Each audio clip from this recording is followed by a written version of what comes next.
Kusangana kwatiri kuita zvakare pachibanda media pano hatirebese nyaya.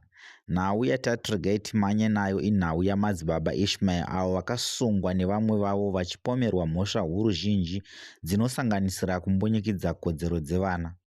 Vasungwa ava vakamiswa pamberi pedare redzimhosva kechitatu kuNorton nemusi wa4 April 2024. Dare ndokuti vadzokere zvakare musi wa7 May 2024 nechikonzero chekuti mapurisa ava nenguva yakakwana kuita investigations trial isati yatanga. Gwita ravo rakambozama kuti vapiwe bail asi zvakakona n'anga murapwa achida. Ndo nhau yenge takakubatirai muzuva ranhasi. Tichiti kana wasvika panapa kari kekutanga usati wasubscribe mukana uchiripo, sunungukai kutiudza zvamunofunga mucomment section. It's lockdown. Manass ndiye ane chimuti saka imisisi kuti pakange paita nyaya